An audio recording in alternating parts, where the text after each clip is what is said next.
our nation and our victory over the English.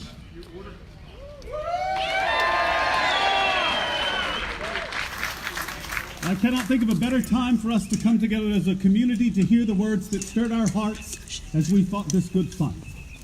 We are blessed today to have one of North Carolina's own signers, John Penn, here to read the document to us.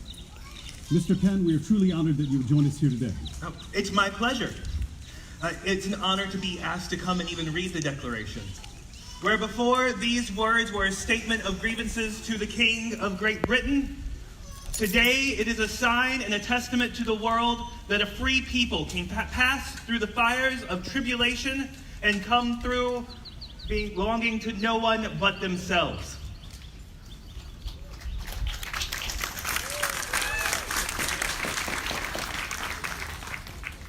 The unanimous declaration of the 13 United States of America.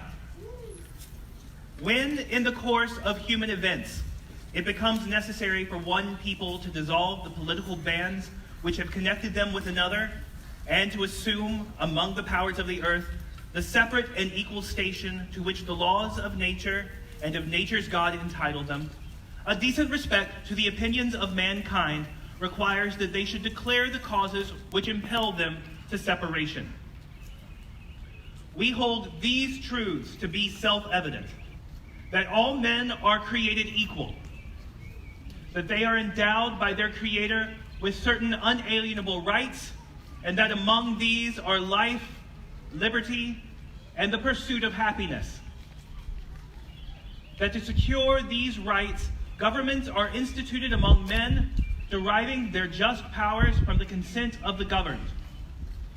That whenever any form of government becomes destructive of these ends, it is the right of the people to alter or to abolish it, and to institute new government, laying its foundations on such principles and organizing its powers in such form as to them shall seem most likely to affect their safety and happiness.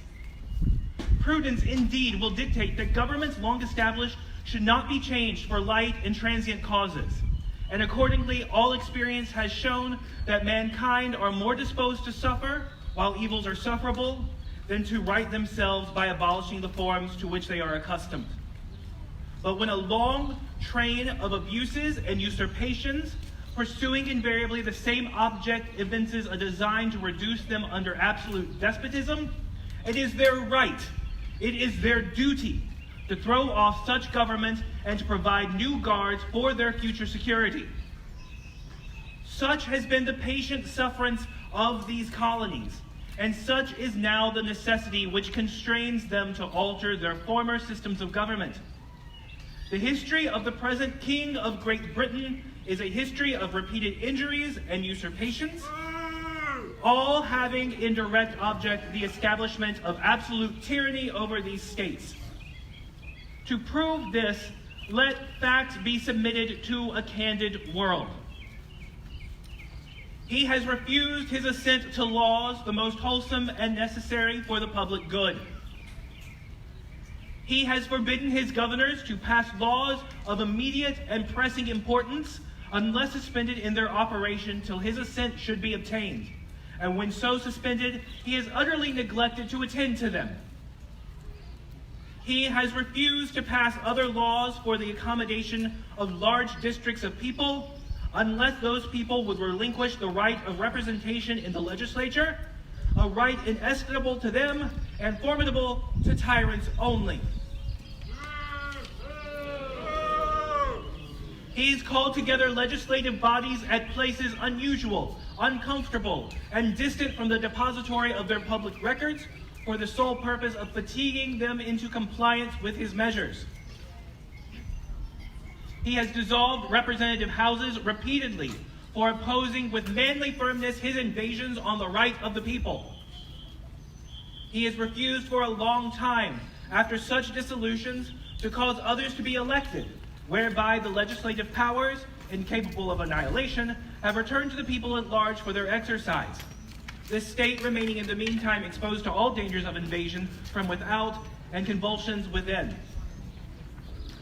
He has endeavored to prevent the population of these states for the purpose of obstructing the laws for naturalization of foreigners, refusing to pass others to encourage their migrations hither, and raising the conditions of new appropriations of lands.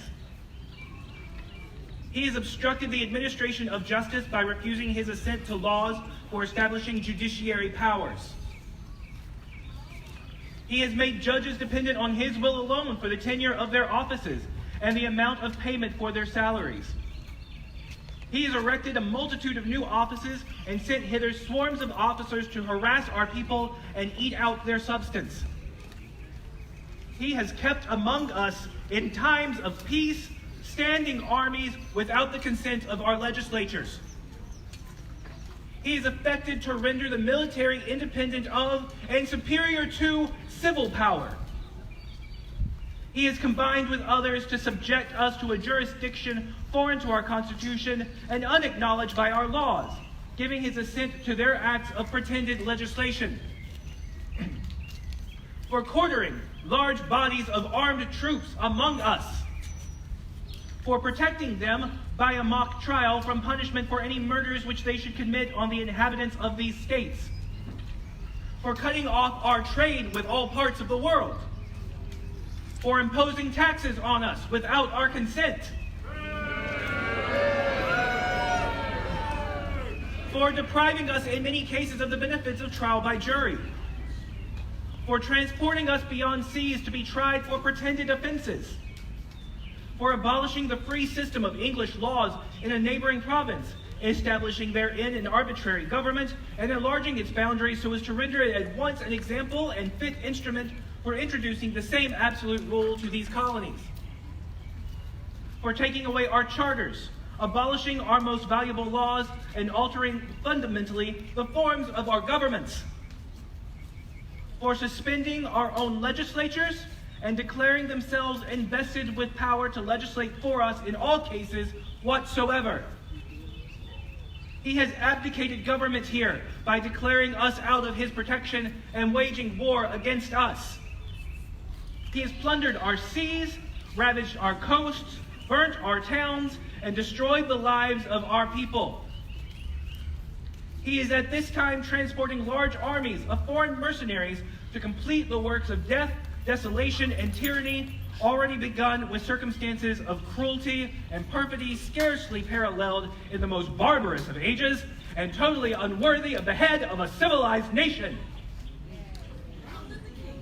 He has constrained our fellow citizens taken captive on the high seas to bear arms against their country, to become the executioner of their friends and brethren, or to fall themselves by their hands. He has excited domestic insurrections among us and has endeavored to bring on the inhabitants of our frontiers the merciless Indian savages whose known rule of warfare is an undistinguished destruction of all ages, sexes, and conditions. Outrageous! In every stage of these oppressions, we have petitioned for redress in the most humble terms. Our repeated petitions have been answered only by repeated injury. A prince whose character is thus marked by every act which may define a tyrant is unfit to be the ruler of a free people.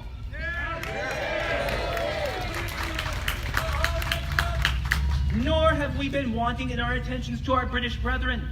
We have warned them from time to time of attempts by their legislature to extend an unwarrantable jurisdiction over us.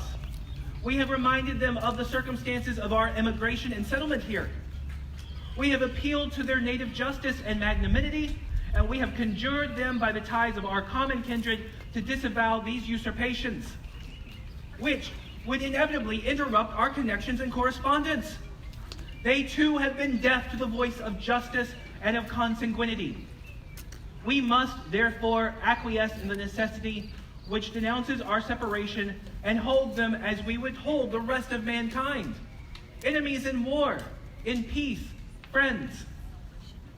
We, therefore, the representatives of the United States of America, in General Congress assembled, appealing to the Supreme Judge of the world for the rectitude of our intentions, do, in the name and by the authority of the good people of these colonies, solemnly publish and declare that these united colonies are, and of right ought to be, free and independent states.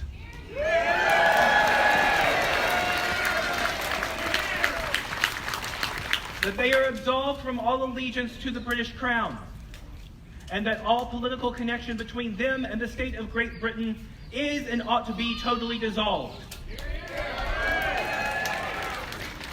And that as free and independent states, they have full power to levy war, conclude peace, contract alliances, establish commerce, and to do all other things and acts which independent states may of right do.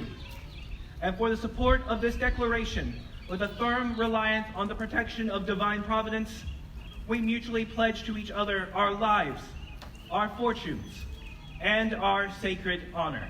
We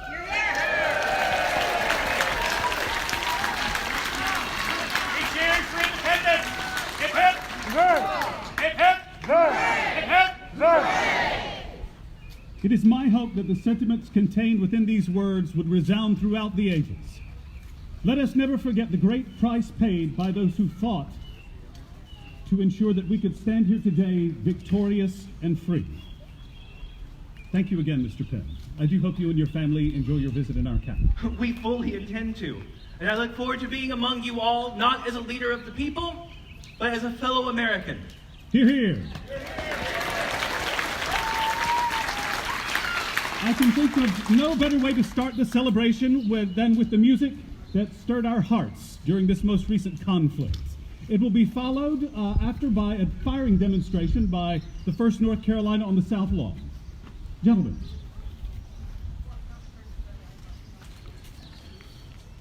Boys, fire line. Terry, coach.